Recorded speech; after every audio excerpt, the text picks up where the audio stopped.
Bellator 297. Let's see. Where is this fight going down? Bellator. Yes. In Chicago, in the Wintrust Arena. Wintrust Arena. Okay.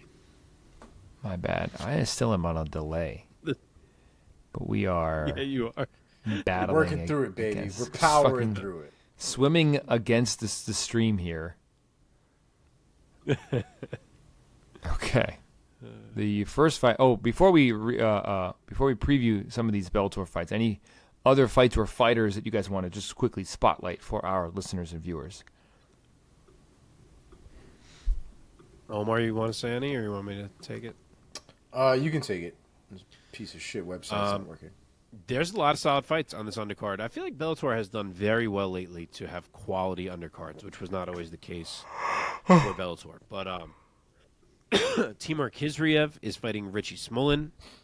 That's a good fight. Carl Moore is fighting Alex Polizzi. Solid light heavyweight scrap there. Emmanuel Sanchez is on the card. He's fighting Archie Colgan. Let's see who else. Jaleel Willis on the card, fighting Ramazan Kuramagomedov. It's a tough one to fucking get out of your mouth. Gadzi Rabadanov, who we saw fight at the Ryzen event, he's on the card against Peter Buist. Why did I think Austin Vanderford was on the card? Is he off now? I don't see his name anymore. I don't see it either. Oh, yeah, there you go. It says canceled. I don't know why it got canceled, but it's canceled. So, yeah, that's the undercard. But, yeah, solid, bunch of solid fights for sure. How many variations of Magomedov do you think there actually are in the world? Because now we have run into Magomedov, Nurmagomedov, and now Kurama Magomedov. It's silly. There's got to be more out there. There's got to be a ton of them out there. Yeah. Magomedov. That's right. The Magomedov. That's correct. That's was it another Magomedov? extension of the Magomedovs. Magomed There's Karamov. the OG Magomedovs. Bro, what if they all started as Magomedovs and then like their Nurmagomedovs went that way? Yeah. And then like the Magomedovs went that way. I'll trace back to the same man. Just the Magomedovs. Just Magomed. Somebody first named Magomed. Magomed. Yes, the first Magomed. Okay. Let us talk first about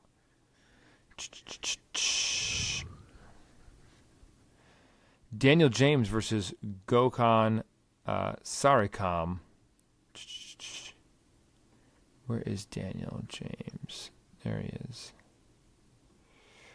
Another clash of the big boys. Daniel James recently knocked out my guy, Marcelo Gome. Again, I'm like the freaking... I'm like the Drake curse for fighters. I remember that. So you have Gokhan Saricam, the 32-year-old out of Istanbul, Turkey. He's 8-2 as a pro. He is 6'3", walks around 450-ish, 440, 450. Of his 8 victories, 5 have come by knockout. And he is coming off of a loss against Oleg Popov back at Bellator 291 in February of this year. He will be standing across from Daniel James, the Predator, the 41-year-old out of Chicago, Illinois. He will be the hometown boy in this clash. Of his 15 victories, 11 have come by knockout, and he is riding a nice 5-fight professional win streak coming into this event. Mark, start us off. Give us your quick thoughts and ultimately your pick over James and Saricam.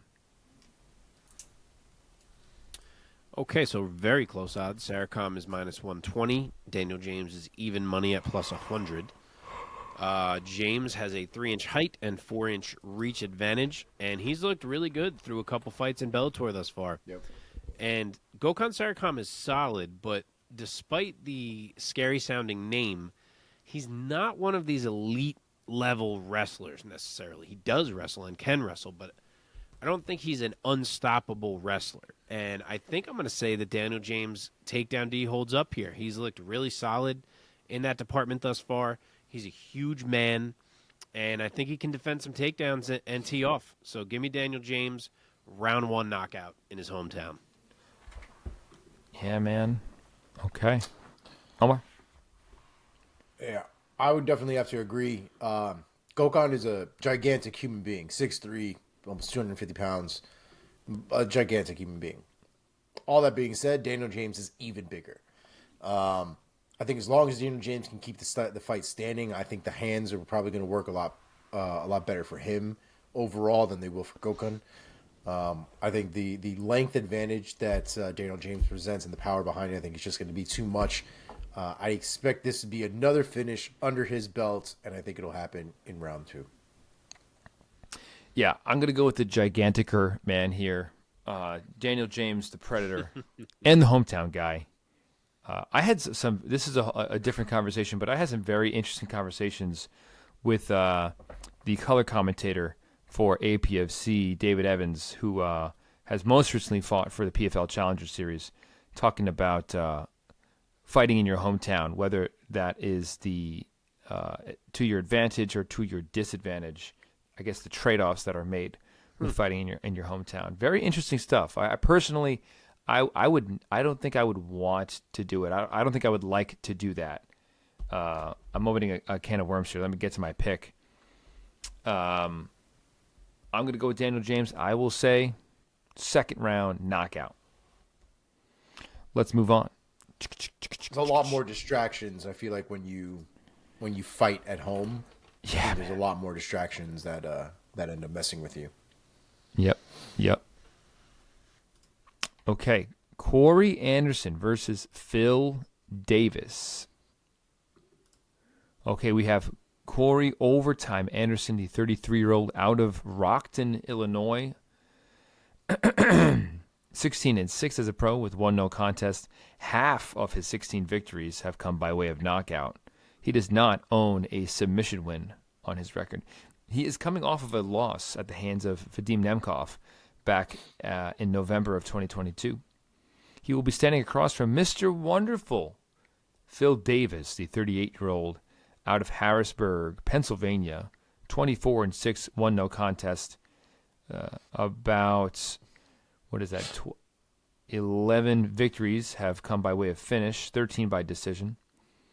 Okay, Omar, start us off here. Give us your take and your pick of Anderson versus Davis.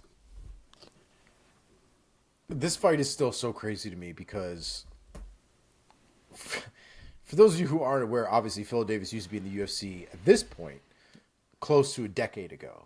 Wow. The last fight he had in the UFC was, I believe, 2015 against Ryan Bader, which he lost by split decision. Since that time, he has again lost to Ryan Bader, lost to Vadim Nemkov twice. He's basically beaten everybody else that Bellator has thrown at him. Phil Davis is known for a few things. He's known for his length. He's known for, I would say, primarily his wrestling. And he's known for his ability to not give a shit what you think about his performance as long as he wins. The man is probably, and I think one of the reasons why he ended up, I don't remember if he got cut or if his contract expired, but I can tell you one of the reasons why the UFC didn't, he did choose to leave, right? Yeah. One of the reasons why I'm assuming the UFC didn't do everything in their power to get him back is because his performances were never the type of performances you really wanted to go out of your way to watch, unfortunately, right? The man was a winner for sure. Did a lot of winning, a lot of good control on the ground, a great wrestler, just not the most entertaining fighter, unfortunately. Corey Anderson, on the other hand, is also one of these guys that was a big-time wrestler when he came in, had some hands, a little bit more dynamic and exciting than Phil Davis was, but maybe just marginally so, not significantly. Somehow, though, these guys, both in the UFC for as long as they were, had never fought each other in the same weight class and all that. And now we find ourselves in 2023 with these two men about to fight each other. And I really don't know what to do. From a stylistic perspective, I think these two match up almost incredibly well with each other. And I really have to try to figure out, who probably has the greatest path to victory. And the reality is you're going to squeak out this path to victory, I think, either way you swing it. But Phil Davis's propensity to not lose is what I'm banking on here. So this might be the most boring fight you'll ever see in your life, but I'm pretty sure Phil Davis will win this fight. So I will go with Phil Davis by split decision.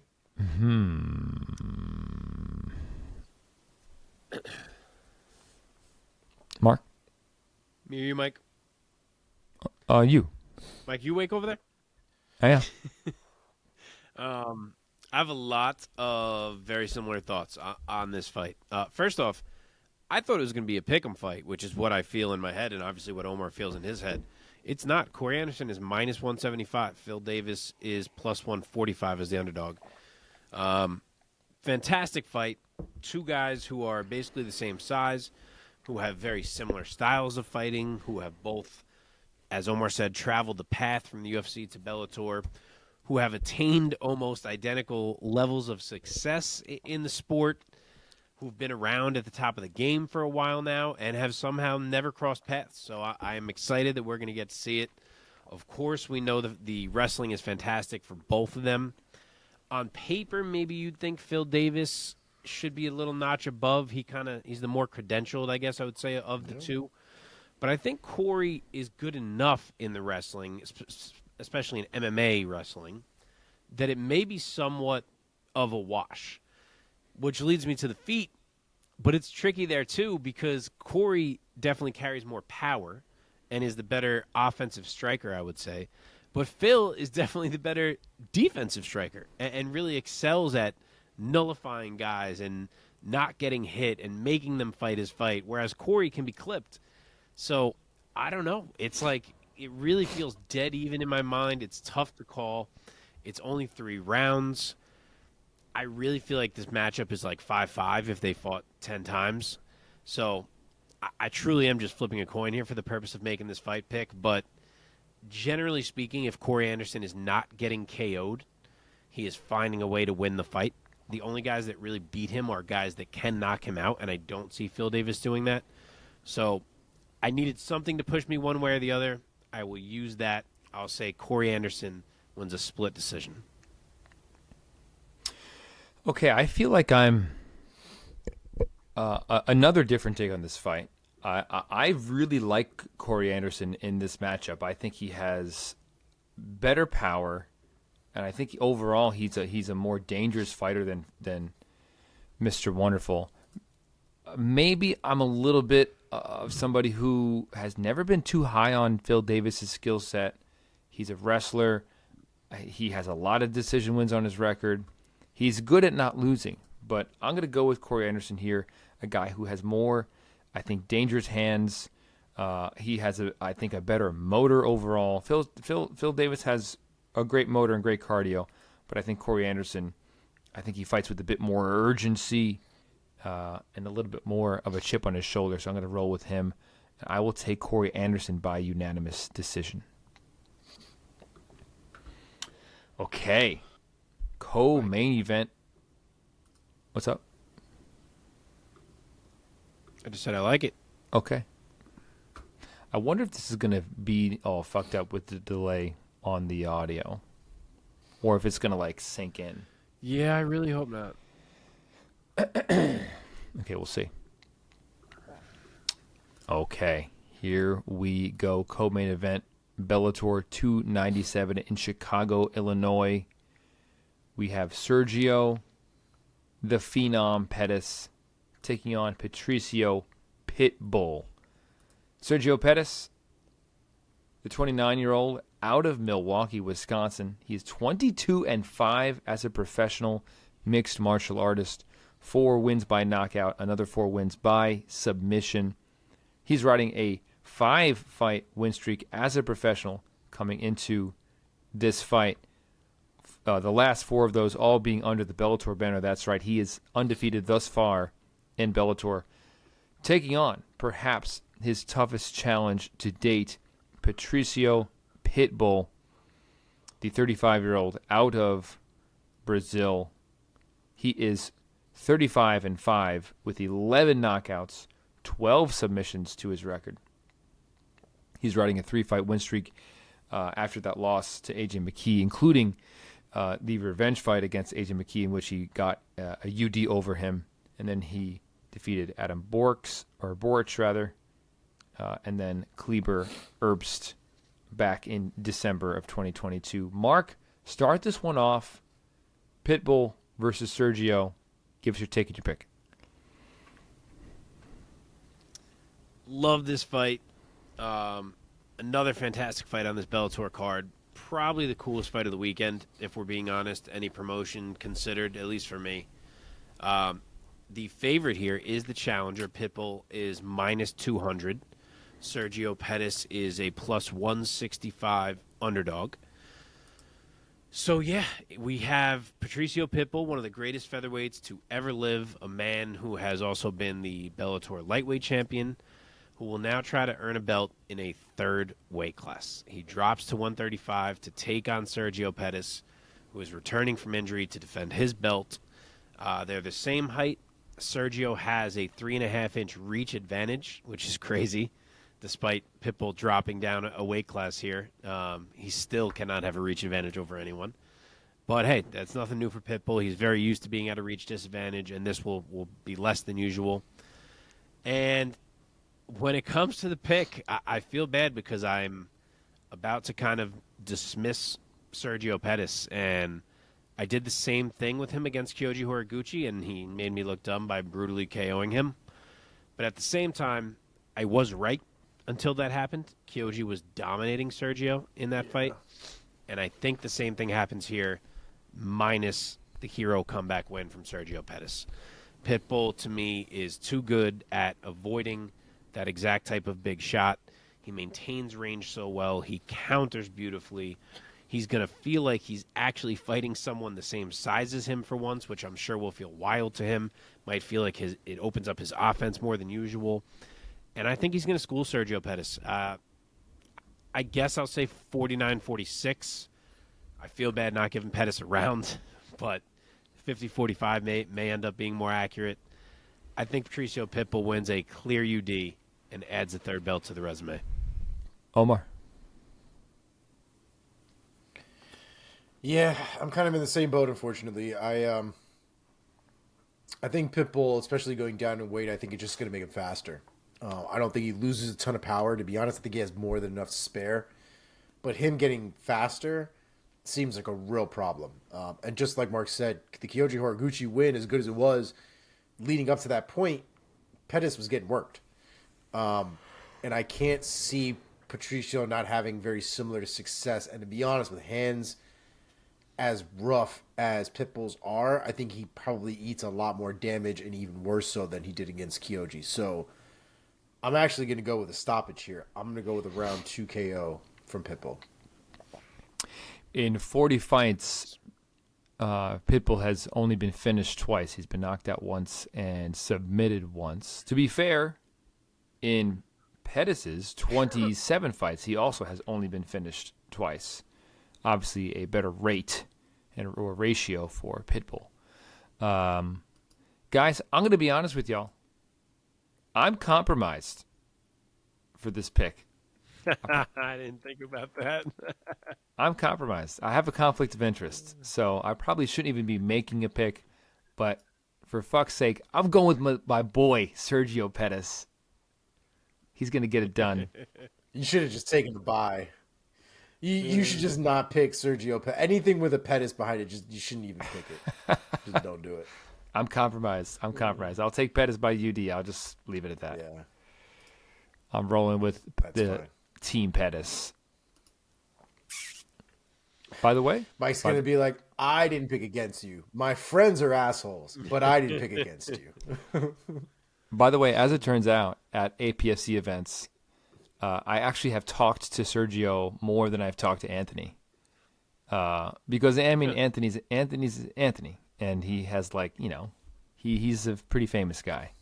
So I also don't want to fanboy out on these guys. But I have had a chance to have a nice conversation with Sergio Pettis about our kids, and he was like, what a fucking great guy. So. Wow, that's cool. That's really cool. That is dope. Yeah. Yeah. All right, man. Let's go to the main event now. Bellator 297 on the marquee of this event going down in Chicago. Vadim Nemkov versus Yoel Romero. So we have Nemkov, the 30-year-old out of Belgrade, Russia, 15-2 as a professional. Add 1 no contest to that. Of his 15 wins, 12 have come by way of knockout. That is an 80% finish rate. Of his 2 losses, he's been finished once and decisioned once. He has not lost a fight since 2016. He will be standing across from Yoel, Soldier of God, Romero. At the age of 46, he has amassed a record of 15 wins and 6 losses. Of his 15 wins, 13 have come by way of finish. Wow, I forget that he's only gone to decision just twice. He is riding a 2-fight win streak coming into this weekend against Alex Polizzi and Melvin Manhoef back in September. Omar, your turn to go first. Give us your take and your pick.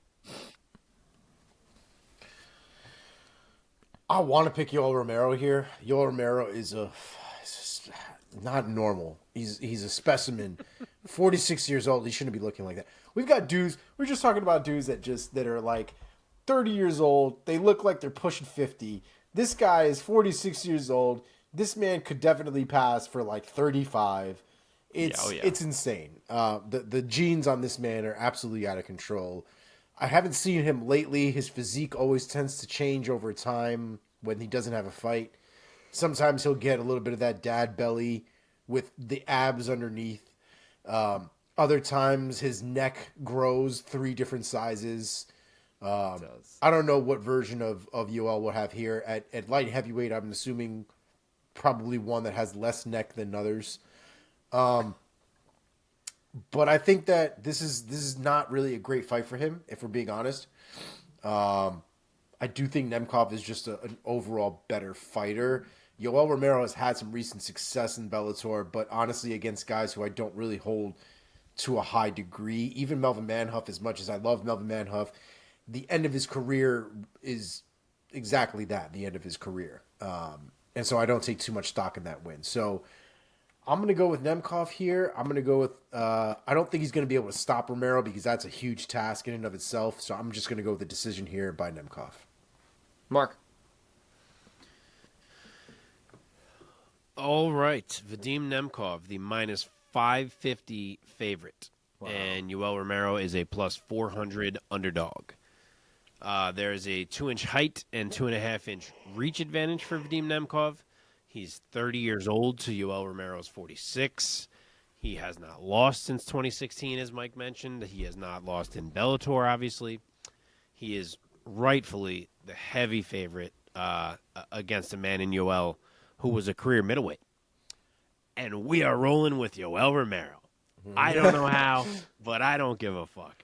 I love vintage Yoel performances where he just decimates fools, and I am going to say that we somehow get one on Friday night, and I don't care if I lose a pick in the standings because I'm going with Yoel. Truthfully, though, I can see a path. He's still very, very fast and very, very good defensively.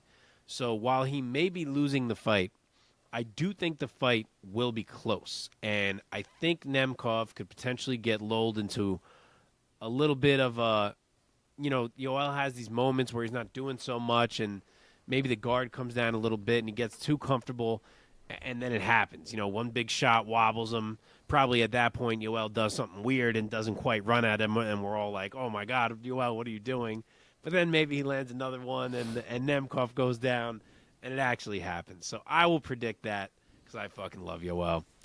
I will say round number 3, TKO. Wow. Tell you what, if he has the same aggression that he did in the last 2 fights, he can very well put Vadim to sleep. But it's just Nemkov is just he's just so much better than the last 2 guys that he's fought. And then he's also lost to Phil Davis in the last couple of years. What a legend. Which makes me believe that he's definitely I mean, he's liable to lose a fight against a fighter who is technically better than him, right? So I can't see it against Nemkov. I'd love to see it. Don't get me wrong. I might very well be rooting for you, Romero, the entire time. I can't see it. I'm just not capable of coming on here next week and it being a world where Yoel Romero just won and I didn't pick it. So here I am. I feel you. Okay. My pick, here we go. I'm not picking against Vadim Nemkov since he hasn't lost since 2016, and I think he's a terrifying individual. Although Yoel Romero, probably in one of the few other equally terrifying individuals. But yeah, I'm going to go with Nemkov. Be honest, kid. If I had to pick one who was more terrifying than the other, I gotta go Romero. Oh, like just visually, maybe, yeah. Especially when he barks. Yeah. Yeah. I think it's the one easy guy pick. that when he says "I love you," I don't feel safe. I love you. Okay. It's terrifying. Yeah. I think that Nemkov by UD is the layup pick, and I'm gonna take it this time.